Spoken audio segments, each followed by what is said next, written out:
Selamat pagi, saya Otniel Emmanuel Efraim Purnawan dari kelas 7A SMP Waskita. Pada saat ini, tanggal 30 November 2025, pukul 9 pagi, waktu Indonesia bagian Barat, saya sedang berada di Salon Kencana yang berlokasi di Jalan Aru, Blok PB nomor 7. Nusa Loka Sektor 146, Bumi Serpong Damai, Tangerang Selatan. Saya akan mewawancarai Ibu Sri selaku pemilik Salon Kencana yang berdiri sejak tahun 2015 ini. Mari kita saksikan bersama wawancaranya. Perkenalkan, nama saya Neil Emmanuel F. Purnawan dari kelas 7A SMP Waskita. Sebelumnya saya ucapkan terima kasih atas kesediaan Anda untuk diwawancarai di tengah kesibukan aktivitas Anda. Mari kita mulai wawancaranya. Siapa nama Anda? Namanya Sri Narti. Apa nama usaha yang Anda tekuni? Kencana Salon. Di bidang apakah usaha Anda? Di bidang salon. Di mana Salon Kencana beroperasi? Di Jalan di Jalan Aru, PB 7, Nusa Loka, Sektor 14. Pukul berapa Salon Kencana beroperasi setiap harinya? Dari jam 8 pagi sampai jam 8 sore. Apakah latar belakang ilmu yang diperlukan untuk mendirikan sebuah salon? Ikut kursus, terus ikut seminar-seminar seperti seminar dari Hermosa, seperti seminar dari Latulip, seperti seminar dari Rudi Hadi Suwarno, seperti seminar dari Metrik, dan masih banyak lagi. Anda mempelajari ilmu tersebut dan berapa lama waktu yang diperlukan untuk mempelajarinya? Kalau untuk kursus itu sampai bertahun-tahun ya, sampai ada 2 tahunan gitu. Tapi kalau untuk seminar-seminar, setiap ada perkembangan kita selalu melakukan seminar. Kapan Anda mendirikan salon ini? Dari sejak tahun 2015. Apakah Anda mendirikan salon setelah Anda mendapatkan jasa yang diperlukan, ataukah Anda bekerja dahulu di salon lain untuk mendapatkan pengalaman sebelum membuka salon sendiri? Ya benar.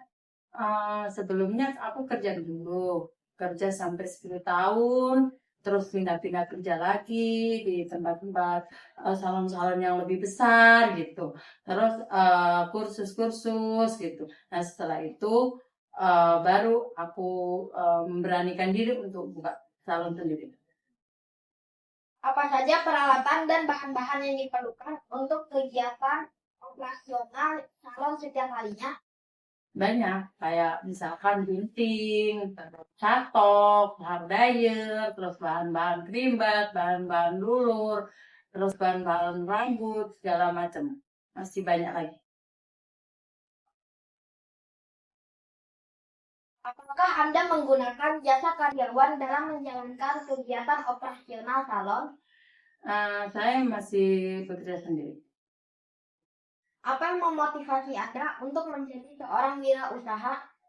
Saya kepengen punya pendapatannya lebih banyak, dan saya pengen lebih pintar juga. Kalau aku sendiri kan aku bisa berkreasi sendiri gitu, berkreasi dengan imajinasi aku seperti itu. Siapa saja target pasarnya? Di banyak sih, dari daerah BSD juga, di luar BSD juga, seperti Jakarta, Bintaro, Ciputat, masih masuk ke sini. Berapa rata-rata jumlah pengunjung setiap harinya? Kalau kan nggak mesti ya, kadang Sabtu Minggu tuh lebih dari 15. Kalau hari biasa ya 5-15 ya. Bagaimana cara Anda memasarkan usaha Anda dan meningkatkan jumlah pengunjung? Paling ya pakai iklan di depan aja sih, pakai reklame aja gitu. Terus paling dari teman-teman gitu. Suka dari WA, suka dari status, seperti itu. Apakah teknologi seperti aplikasi online mempengaruhi keberhasilan usaha Anda? Ya, pengaruh sih, karena kalau kayak gitu kan kita suka harus ini dulu ya, kayak pasang status itu kan orang-orang jadi pada lihat, oh iya ini ada sawah di sini gitu. Akhirnya yang lebih jauh bisa datang. Apa saja kendala yang Anda hadapi saat membangun saat ini dan bagaimana cara Anda mengatasinya? Banyak sekali sih kendalanya.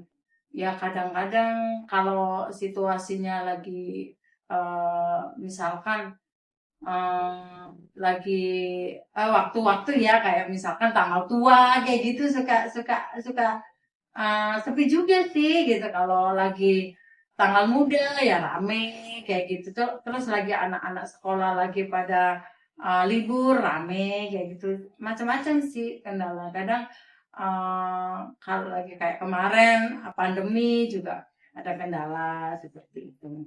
Ada kendala orang-orang nggak bisa keluar seperti itu. Kalau sekarang sih udah lancar. Cuman nggak seramai sebelum pandemi.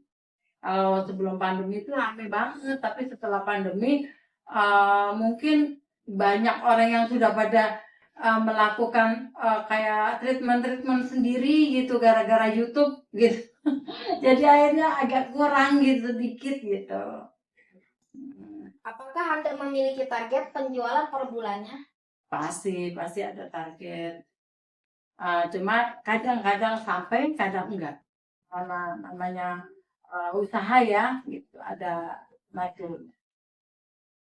Apa saja yang Anda lakukan untuk mengembangkan salon Anda? Ya paling ya yang aku melakukan yang sebaik mungkin buat tamu-tamu aku melakukan uh, biar melakukan uh, komunikasi dengan baik gitu. Pokoknya terbaik buat tamu-tamu aku. Apakah pandemik yang disebabkan oleh COVID-19 berpengaruh besar terhadap usaha Anda? Ya sangat sangat besar sekali. Apa saja kerugian yang Anda alami selama PSBB, yaitu pembatasan sosial berskala besar? Nggak terlalu banget sih, nggak terlalu besar banget. Masih berjalan kok, masih berjalan. Cuman memang akunya harus ekstra mengeluarkan tenaga gitu. Dalam artian kayak misalkan aku harus ke rumah orang, atau aku harus istilahnya uh, akunya dipanggil gitu ya. Kalau misalkan orang itu nggak bisa ke sini karena sesuatu hal gitu, saya harus mengeluarkan ekstra tenaga saya untuk keluar panggilan itu. Bagaimana cara Anda mempertahankan salon ini selama pandemi?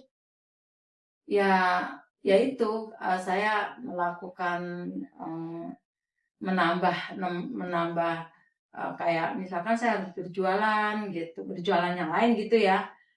Di samping saya buka salon, saya harus jualan makanan, aku jualan baju seperti itu.